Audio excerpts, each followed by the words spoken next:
Okay, so we've just talked about the types of breaches, a fundamental breach and a simple breach. Now we're going to talk about the remedies in a bit more detail. And we'll start with a buyer's remedy for a seller breach. The seller has breached its obligation to deliver conforming goods. What are the remedies available to the buyer? Now the CISG in this case, again, we could set all of these out in the contract, but if they're not in the contract, we go to the contracting system, the CISG, and the CISG permits several different remedies. And in fact, these remedies can be stacked upon one another as long as we get to the point where it makes the aggrieved party, the non-breaching party, whole. The first remedy would be a right to performance, specific performance. And in the case of a sales contract, specific performance would mean making the seller sell you the goods, making the seller deliver the goods called for in the contract. There is a right to fix additional time. The seller and the buyer can agree on additional time in which the seller can deliver the goods, and the contract will stay in existence. The contract permits the parties to provide additional time for performance. In the case of a fundamental breach, there is a right of the buyer to what we call avoid the contract. This remedy is called avoidance.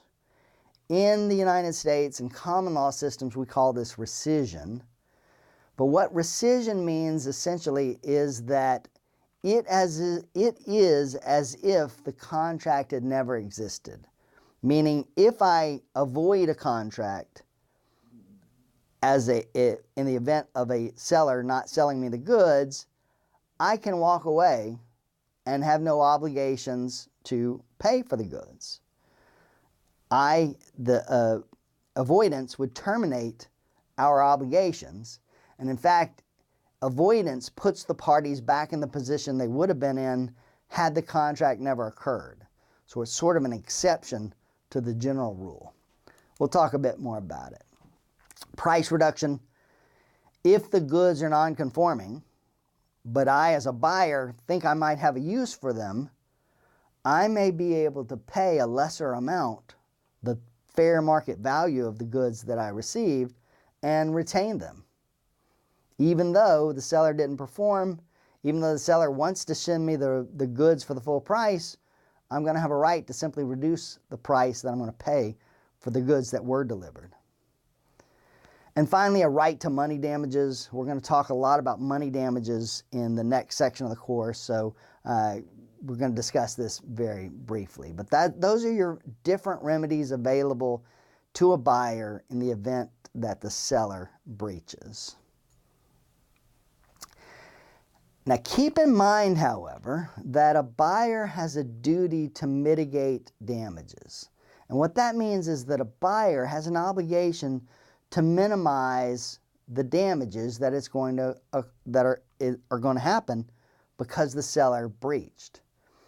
The buyer has certain obligations. The buyer has a responsibility to what we call cover.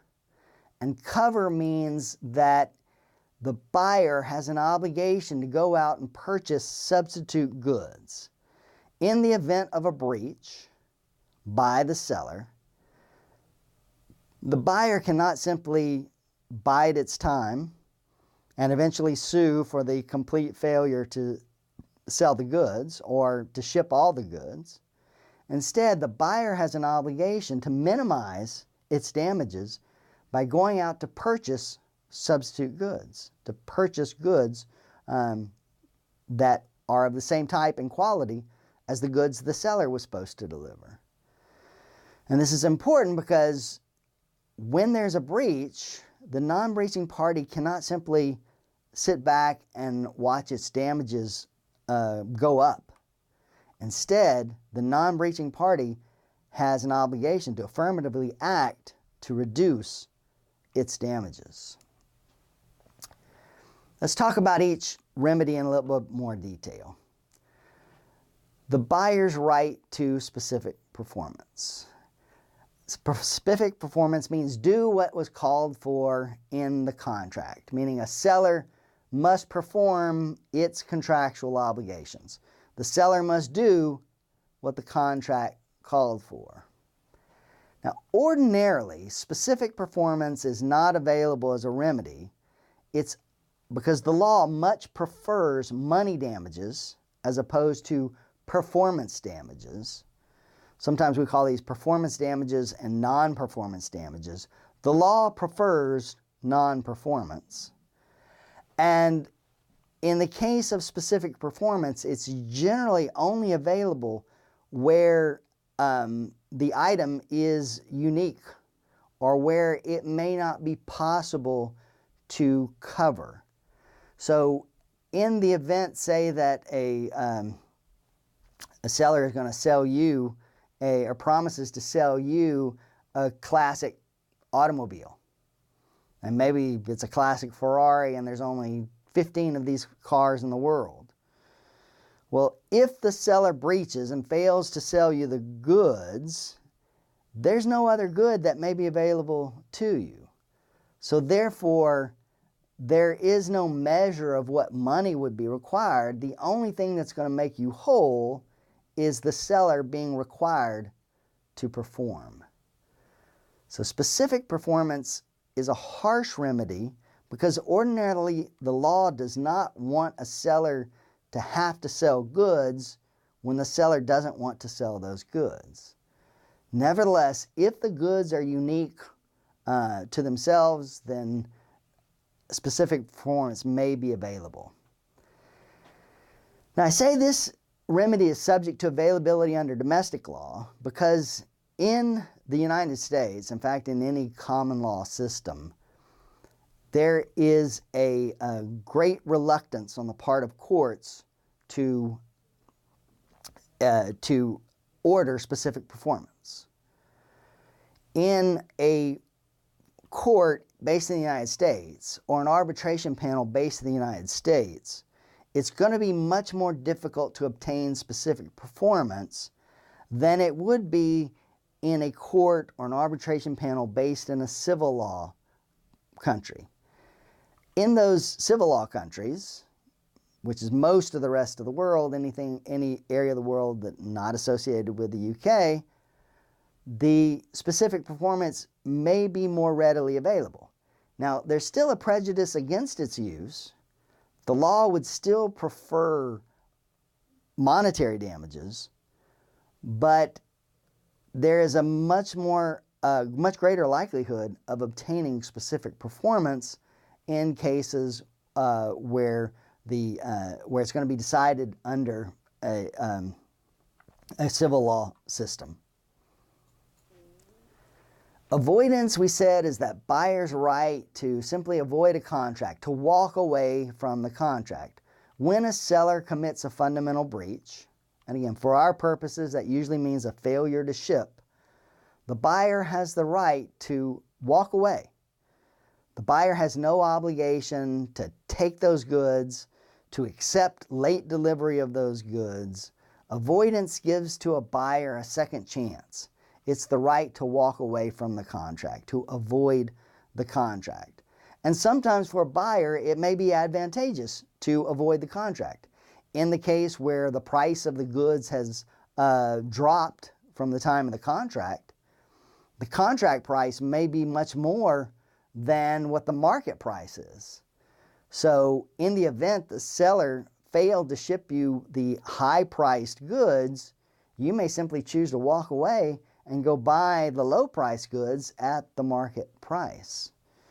So avoidance is a remedy that's available but not required to take. If there is a fundamental breach, the buyer simply declares the contract avoided. It's a remedy in which the parties walk away as if the contract had never existed. Buyer doesn't have any more obligations. The seller doesn't have any more obligations. The contract is rescinded. Price reduction. And again, I pointed out a buyer who would like to retain the goods, even though they may not be what was called for in the contract, may reduce the amount that's paid. Say you are a computer manufacturer and you have ordered hard drives for your computers, and you had ordered 500 gigabyte hard drives, and instead the supplier delivered 250 gigabyte hard drives. You as a manufacturer may have a use for those 250 gigabyte hard drives. Therefore, you may elect to keep those hard drives and pay a lesser amount. Maybe they cost less. You pay a lesser amount. So a buyer has a right, if the goods that were sent were not the goods that were called for in the contract, but the buyer may have a use for them, the buyer can pay the actual market price for the lower quality good or the lesser quality good.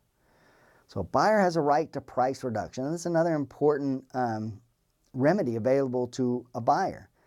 Maybe you figure that the 250 gigabyte hard drives are plenty and you don't need the 500 gigabytes hard drives after all. Well, you're going to save yourself a lot of money by paying a reduced price. So what happens is the buyer simply withholds a part of the purchase price to offset the reduced value of the goods that were actually delivered, the non-conforming goods that were delivered. And finally, money damages. Again, we're going to spend a lot of time covering money damages, so we're not going to focus on it here, but understand that the general measure of damages is going to be the difference between contract price and market price. Get that idea in your head, because when we're discussing damages, that's really what we're going to be talking about. What's the difference between the price that was called for in the contract and the market price, the price that I had to, that I actually incurred?